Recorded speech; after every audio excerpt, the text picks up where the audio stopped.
आज के लेक्चर में हम बात करेंगे फाइलम रोटिफेरा के बारे में। हमने अपना चैप्टर नंबर 5 एस्केल्मेंथीज स्टार्ट किया था, तो इसमें अब हम बात करेंगे रोटिफेरा के बारे में। तो सबसे पहले बात करते हैं रोटिफेरा के करैक्टर्स की।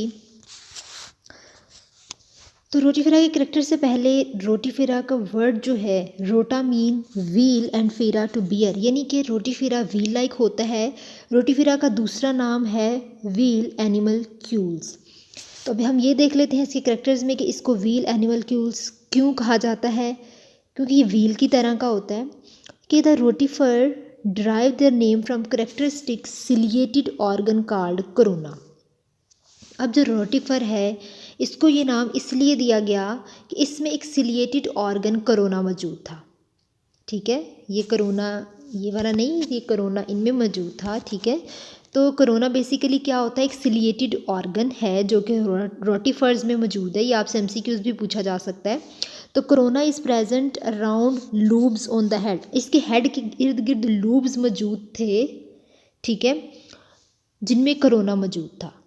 The cilia of corona do not move simultaneously. अब जो कोरोना के सिलियास थे वो एक साथ मूव नहीं करते थे, वो एक साथ कभी भी मूव नहीं करते थे। एक मूव करता था फिर अगेन एक मूव करता था, इस तरह ये मूव करते थे। तो इस तरह की मूवमेंट की वजह से ये मूवमेंट इनकी बिल्कुल व्हील की तरह दिखाई देती थी, इनकी रिजेम्बलेंस व्हील से थी, जिस वजह से इसको व्हील एनिमल क्यूल नाम दिया गया। कि rather each cilium beat earlier than the next cilium, यानी कि एक सीलिया पहले बीट करता था फिर दूसरा सीलिया बीट करता था। तो इस बीटिंग सीलिया की अपीयरेंस की वजह से इसे व्हील एनिमल क्यूल्स कहते हैं। सेकंड पॉइंट में बताया हुआ है कि रोटिफर जो है वो स्मॉल एनिमल्स हैं, ये ज़्यादातर फ्रेश वाटर में रहते हैं। कुछ स्पीशीज़ इसकी मैरीन भी हैं। उसके अलावा इसकी 2000 स्पीशीज़ हैं रोटिफर की। उसके बाद इसको डिवाइड किया हुआ है 3 क्लासेस में। ठीक है, तो बॉडी इसकी जो है body has 1000 cell, the organs are eutelic. इसकी बॉडी जो है उसमें 1000 सेल हैं। इसके अलावा the organs are eutelic. Eutelic हमने कहा था कि number of cells and number of organs remain constant. ठीक है, तो उस तरह के जो एनिमल्स हैं, जो ऑर्गेनिज्म हैं, वो यूटेलिक होते हैं। आगे हम बात करते हैं कि रोटिफर जो हैं ये सॉलिटरी हैं, फ्री स्विमिंग एनिमल हैं। कुछ कॉलोनी की फॉर्म में रहते हैं, कुछ सॉलिटरी यानी कि सिंगल रहते हैं। ठीक है, कुछ जो है वो सैंड्स के ग्रेन्स में रहते हैं। They are triploblastic, bilateral, unsegmented, pseudocoelomate. अब आई होप ये आपको टर्म्स अब क्लियर हो चुकी होंगी। इसका कंप्लीट डाइजेस्टिव सिस्टम होता है विद स्पेशलाइज्ड ऑर्गन। इसके इंटीरियर एंड पे कोरोना मौजूद है और इसके पोस्टीरियर एंड पर कुछ एडहेसिव ग्लैंड्स और टोज मौजूद हैं। अब इसमें वेल डेवलप्ड क्यूटिकल भी पाई जाती है। प्रोटोनेफ्रीडिया पाया जाता है विद फ्लेम सेल्स। मेल इसमें कम तादाद में होते हैं, जब ठीक है मेल कम तादाद में है, फीमेल ज़्यादा में है। और इसमें पार्थिनोजेनेसिस कॉमन होती है। पार्थिनोजेनेसिस हम कहते हैं ये सेक्सुअल रिप्रोडक्शन की ही टाइप है। ठीक है, इसमें फीमेल प्रोड्यूस होती है विदाउट फर्टिलाइजेशन। अब आगे एक्सटर्नल फीचर्स की बात करते हैं। पहले हमने जनरल करेक्टरिस्टिक्स की बात की थी, अब हम एक्सटर्नल फीचर्स की बात करते हैं। उससे पहले हम इसकी एनाटमी ऑफ रोटिफर्स को भी देख लेते हैं। ये सीलिया हैं, ये देखिए सीलिया है और यहाँ पे ये इसका हेड है, हेड रीजन है। इसके ऊपर यहाँ पे कोरोना मौजूद है, इसके ऊपर ये देखिए सीलिया लगे हुए हैं। ठीक है, सीलिया भी प्रेजेंट है। अब आगे हम इसकी एक्सटर्नल कैरेक्टर्स को देख लेते हैं कि क्यूटिकल इसमें मौजूद है। ठीक है, a cuticle covers rotifers external surface. अब इसकी एक्सटर्नल सरफेस को एक लेयर है जिसे हम कह रहे हैं क्यूटिकल, उसने कवर किया हुआ है। कुछ स्पीशीज़ में जो क्यूटिकल है वो थिक हो जाती है और वो बना देती है लॉरिका। ठीक है, कुछ ऐसे हैं जिसमें ये जो क्यूटिकल है वो थिक होती है, लॉरिका बना देती है। लॉरिका जो है वो उसकी पूरी बॉडी को कवर रखती है। अब ये जो क्यूटिकल और लॉरिका है दोनों का फंक्शन है कि ये प्रोटेक्शन देती है। जो फ्लूइड इसके सूडोसिलोम में मौजूद है वो हाइड्रोस्टैटिक सपोर्ट प्रोवाइड करता है, but cuticle is the main support element. लेकिन क्यूटिकल बहुत इंपॉर्टेंट है और बहुत इनको सपोर्ट प्रोवाइड करता है, that's why it is called supportive element. Second इन्होंने कहा है एपिडर्मिस के बारे में। Epidermis is syncytial. Syncytial basically कहते हैं कि तमाम सेल फ्यूज़ होते हैं, मल्टी न्यूक्लिएट, यानी कि बहुत सारे सेल मिलते हैं तो उसे हम सिंकेशियल बोलते हैं। In this case plasma membrane are absent between the nuclei. अब इनके न्यूक्लियाई में प्लाज्मा मेम्ब्रेन एब्सेंट होती है। अगर इसके हेड की बात करें तो इसके हेड में कोरोना मौजूद है, माउथ है, सेंसरी ऑर्गन्स हैं और ब्रेन मौजूद है। आगे बात करते हैं अब इनके कोरोना में कुछ बकल फील्ड मौजूद होते हैं। बकल फील्ड जो है ये एक लार्ज सिलिएटेड ऑर्गन है, ठीक है। इसके कोरोना में हम देख लेते हैं, ये जो इसका कोरोना हमने देखा है ना, इसमें ये बकल फील्ड मौजूद है, ठीक है। अब आगे हम बात करते हैं इसके फोर्थ पॉइंट की, ट्रंक की। ट्रंक इसका लार्जेस्ट पार्ट है रोटिफर का, ये इलोंगेटेड होता है, सैक लाइक होता है। उसके अलावा interior occur dorsally on the posterior end of the trunk, ठीक है। उसके बाद आगे जो है इसका फिफ्थ पॉइंट हम सॉरी ये इंटीरियर नहीं है, दैट इज द एनस। इसकी जो एनस है वो इसके पोस्टीरियर एंड पे होती है ट्रंक के। द फुट क्या है कि posterior narrow portion of रोटिफर is called foot, यानी कि इसका जो पोस्टीरियर पोर्शन है रोटिफर का वो फुट होता है। The terminal portion of the foot bears 1 or 2 toes. अब इसमें 1 या 2 टो होते हैं। आगे बताया हुआ है कि at the base of the foot are many pedal glands. अब इसके फुट के बेस पे बहुत सारे पैडल ग्लैंड्स होते हैं, और वो जो पैडल ग्लैंड्स हैं वो ओपन होते हैं इसकी, यानी कि पैडल ग्लैंड्स ओपन नहीं होते, इसमें डक्ट जो है वो ओपन होती हैं टोज़ की तरफ। अब इसके जो फुट होते हैं वो क्या करते हैं, उनमें क्योंकि वो जो फुट है वो सबस्ट्रेट के साथ कैसे अटैच होते हैं, वो इस वजह से क्योंकि इनके जो पैडल ग्लैंड है वो कुछ इस तरह की सक्रीशंस करते हैं जिसकी वजह से ये सबस्ट्रेट के साथ खड़े रह सकते हैं, चिपक सकते हैं, ठीक है। अब हम इसकी एनाटॉमी देखते हैं कि ये हमारे पास है, यहाँ पे हम देखते हैं इसका फुट है, ये इसकी टो है, 1 हो सकता है या 2 हो सकते हैं। यहाँ पे ये कुछ पैडल ग्लैंड्स होते हैं, that is the anus. Cloacal bladder जो है ये इसके एनस में ओपन होती है, ठीक है। अब आगे हम बात करते हैं फीडिंग एंड डाइजेस्टिव सिस्टम। अब रोटिफर जो है ये स्मॉल माइक्रो ऑर्गेनिजम्स को खाते हैं, या ऑर्गेनिक मटेरियल सस्पेंडेड होते हैं उनको खाते हैं। इनके जो कोरोना है वो वाटर में करंट प्रोड्यूस करते हैं, जैसे सीलियम मूव करते हैं वाटर में करंट प्रोड्यूस होता है, उस करंट की वजह से ये कोई भी फूड पार्टिकल अपने मुंह में ले जाते हैं, ठीक है। इसका digestive system is composed of pharynx, stomach, intestine and cloacal bladder. Pharynx जो है ये एक इसमें स्ट्रक्चर मौजूद है जिसे कहते हैं मैस्टिक्स। ये होते हैं जाज, जैसे जबड़े होते हैं बिल्कुल वैसे हम कह रहे हैं कि मैस्टिक्स क्या है, ये जाज को बोलते हैं।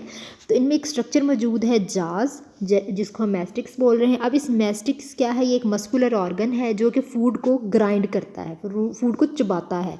अब इसकी मैस्टिक्स की इनर वॉल के अंदर कुछ सेवरल सेट ऑफ जाज मौजूद है, यानी कि मैस्टिक्स के अंदर भी कुछ जाज के सेट होते हैं जिनको ट्रॉफी बोलते हैं, ठीक है। अब ट्रॉफी के भी डिफरेंट स्ट्रक्चर्स होते हैं। अब इसका स्टमक क्या है कि फूड पास करती है इसके मैस्टिक से इसके सिलिएटेड एजोफेगस में, फिर उसके बाद वो इसके स्टमक में आती है। फिर इसमें अब डाइजेस्टिव एंजाइम की बात करें तो इसमें सेलेवरी और डाइजेस्टिव ग्लैंड्स जो हैं ये कुछ डाइजेस्टिव एंजाइम को सक्रीट करती हैं इसके फेरेंक्स में भी और इसके स्टमक में भी। अब इसकी डाइजेशन एक्स्ट्रा सेलुलर होती है और इसकी एब्जॉर्प्शन होती है इन द स्टमक, ठीक है। डाइजेशन एक्स्ट्रा सेलुलर है लेकिन इसकी एब्जॉर्प्शन कहाँ पे हो रही है, उसके स्टमक में। अगर इसके इंटेस्टाइन की बात करें क्लॉकल ब्लैडर की, कुछ स्पीशीज़ ऐसी हैं जिसमें सिलिएटेड इंटेस्टाइन होती है और वो बनाती है क्लॉकल ब्लैडर जो कि पानी रिसीव करता है, वाटर को रिसीव करता है प्रोटोनेफ्रीडिया से और एग्स को रिसीव करता है ये ओवरी से, ठीक है। उसके अलावा ये डाइजेस्टिव वेस्ट जो है उसको भी रिसीव करता है और फिर वो क्लॉकल ब्लैडर जो है वो ओपन होता है एनस के बाहर, ठीक है। Open through the outside by anus, यानी कि बाहर ओपन होता है एनस के ज़रिए, ठीक है। क्लोकल ब्लैडर ओपन होता है एनस और एनस आगे आउटसाइड ओपन होती है। Anus is present at the junction of the foot and trunk. Anus कहाँ पे मौजूद है, फुट और ट्रंक के जंक्शन में। अब हम इसको देख लेते हैं डायग्राम में भी। हमारे पास ये क्या है, ये इसकी एनस मौजूद है, ठीक है। ये हमने बात की इसकी ट्रंक और इसकी फुट के जंक्शन में एनस मौजूद है, क्लॉकल ब्लैडर ओपन हो रहा है, ये इसका स्टमक है, इंटेस्टाइन है, यहाँ पर इसके मैस्टिक्स है और मैस्टिक्स के अंदर हमने बात की थी कुछ ट्रॉफी ऑफ मैस्टिक्स भी मौजूद होते हैं। अब आगे हम बात करते हैं अदर ऑर्गन सिस्टम के बारे में। अदर ऑर्गन सिस्टम में बताया हुआ है इसके विजरल ऑर्गन्स को कि visceral organs lie in the pseudocoelom. अब visceral organs, internal organs, pseudocoelom is filled with fluid and interconnecting amoeboid cell. अब इसके सूडोसिलोम में फ्लूइड हो सकता है, इंटरकनेक्टेड अमीबाइड सेल हो सकते हैं। इसका प्रोटोनेफ्रीडिया ओपन होता है क्लोकल ब्लैडर में। अब प्रोटोनेफ्रीडिया का फंक्शन है कि वो ऑस्मो रेगुलेशन करता है। उसके अलावा जो रोटिफर्ड्स हैं वो गैस एक्सचेंज करते हैं डिफियन के ज़रिए और अपना नाइट्रोजनस वेस्ट बॉडी सरफेस से बाहर रिमूव कर देते हैं। अब इसका नर्वस सिस्टम जो है ये इसमें 2 लेटरल नर्व्स होती हैं, ठीक है, और इसमें बाइलोब जो है वो ब्रेन है, यानी कि 2 लॉब ब्रेन मौजूद है। ब्रेन इसकी डॉर्सल सरफेस जो है मैस्टिक्स की वहाँ पर मौजूद है, यानी कि ये क्या है, ये इसका ब्रेन है जो इसकी मैस्टिक्स की डॉर्सल सरफेस पे मौजूद होता है। आगे क्या है कि डॉर्सल सरफेस पे इसकी ब्रेन होती है। उसके अलावा इसमें कुछ न्यूमरियस सिलियरी क्लस्टर पाए जाते हैं, सेंसरी ब्रिस्टल्स पाए जाते हैं जो कि सेंसरी स्ट्रक्चर्स हैं, ठीक है। उसके बाद इसके एंटीना है, और यहाँ पे हमने बताया कि इसमें 1 to 5 photo sensitive I spots भी इसके हेड में मौजूद होती हैं।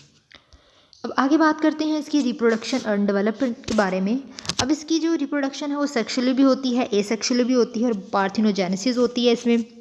इसमें मेल कम पाए जाते हैं, लेकिन कुछ क्लासेस में मेल्स पाए जाते हैं, ठीक है। But in other classes no male are produce. In some classes fully developed male and females are present. कुछ क्लासेस ऐसी हैं जिसमें बिल्कुल ही नहीं पाए जाते, कुछ ऐसी हैं जिसमें fully developed male and females पाए जाते हैं।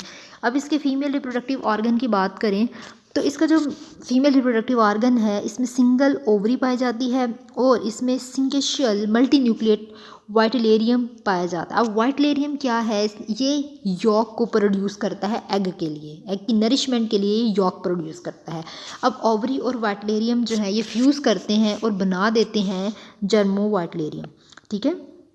और फिर फर्टिलाइजेशन के बाद each egg travel through a short oviduct, it enter into cloacal bladder. जब फर्टिलाइजेशन होती है ओविडक्ट के ज़रिए जो एग है वो क्लोकल ब्लैडर में जाता है, फिर आगे and pass out through it's opening, फिर उसकी ओपनिंग से वो बाहर पास आउट हो जाता है। अब बात करें मेल रिप्रोडक्टिव ऑर्गन की तो the mouth, cloacal bladder and other digestive organs are absent in males. अब इसमें माउथ, क्लोकल ब्लैडर और डाइजेस्टिव ऑर्गन मेल में एब्सेंट होते हैं। A single testis produce sperm. इसकी जो सिंगल टेस्टी है वो क्या करती है, वो स्पर्म को प्रोड्यूस करती है। अब स्पर्म जो है वो ट्रैवल करते हैं वैज डिफरेंस के ज़रिए और एंटर हो जाते हैं गोनोपोर में। अब ये जो है वैज डिफरेंस ये भी एक रिप्रोडक्टिव ऑर्गन है जो मेल में होता है। अब इसमें जो रोटिफर्स हैं वो बताया हुआ है कि एवर्सिबल पेनिस, इनमें क्या है, इनमें एक पेनिस होती है एवर्सिबल। उसके अलावा अब इनमें एक प्रोसेस है जिसको हम कह रहे हैं हाइपोडर्मिक इम्प्रेग्नेशन। अब ये क्या प्रोसेस होता है कि अपना जो स्पर्म होता है, जो मेल है अपना स्पर्म फीमेल के सीटोसिलोम में इंजेक्ट कर देते हैं, और इस प्रोसेस को कहते हैं हाइपोडर्मिक इम्प्रेग्नेशन।